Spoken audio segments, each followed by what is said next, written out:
आपको याद होगा कि इलेक्शन में एक पोलिंग स्टेशन पर जब पुलिस के साथ थोड़ी सी ज़्यादती, जो वो कह रहे हैं कि उनके साथ ज़्यादती हुई थी, जिसका हमने हमेशा कहा है कि ये पुलिस अनऑथराइज्ड वे में एक पोलिंग स्टेशन में आई थी।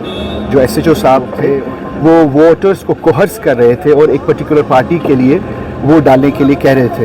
तो उस बीच बाद में उन्होंने हमारे पर एफआईआर चलाया और उस एफआईआर में लिखा गया कि मेरे साथ जो कुछ लोग थे या मैं हमने उन पर हमला किया है, जिसकी सदाकत नहीं है। आज भी कह रहे हैं कि उनको जो चोट नाक में आई थी वो एक जो एसएचओ का अपना एक पीएसओ था उसके गन की बट की वजह से आई, लेकिन उन्होंने यहाँ केस बना दिया और मेरे ख़िलाफ़, मेरे चाचा के ख़िलाफ़।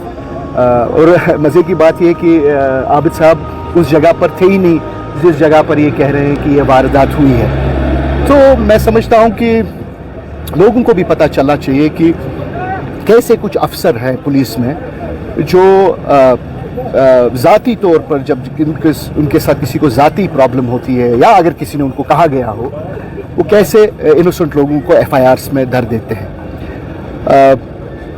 हमें इलेक्शन में बहुत सारे ताने दिए गए, हमें बहुत सारे बातें की गई, हमें कहा गया कि ये बीजेपी के प्रॉक्सीज़ हैं वगैरह है।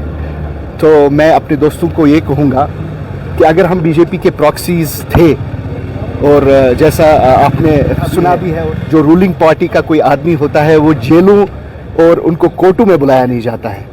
रूलिंग पार्टी के जो प्रॉक्सीज़ होते हैं वो होते हैं जिनको करोड़ों और अरबों रुपए के स्कैम से बरी किया जाता है। तो मैं अपने दोस्तों को ये कहना चाहता हूँ कि मैं भी एक अदना कश्मीरी हूँ और मेरे साथ भी वही नाइंसाफ़ी हुई है जो कि बाकी लोगों से होती है।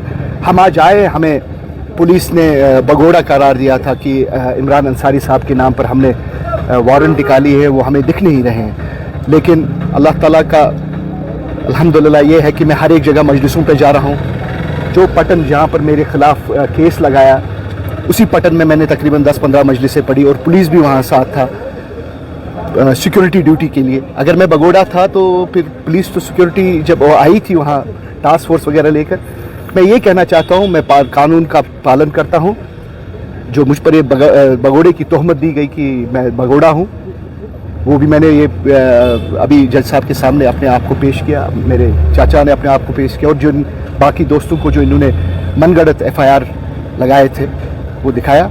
और दूसरा, मैं अपने कश्मीरी आवाम को कहूँगा कि लोगों की बातों पर मत जाइए कीजिएगा। अगर मैं बीजेपी का एक प्रॉक्सी होता या अगर मेरे को बीजेपी के साथ कोई संबंध होता तो शायद इधर कोर्ट में मैं नहीं होता। शायद वो जो एसएचओ जिसने सारी ये एक कहानी बनाई, शायद उस पर इस वक्त इंक्वायरी चल रही होती। अच्छा अंसारी साहब, बहुत बहुत शुक्रिया, आपकी थोड़ी सा जो हमारी बातें सुनी तो आपने खुद बताई।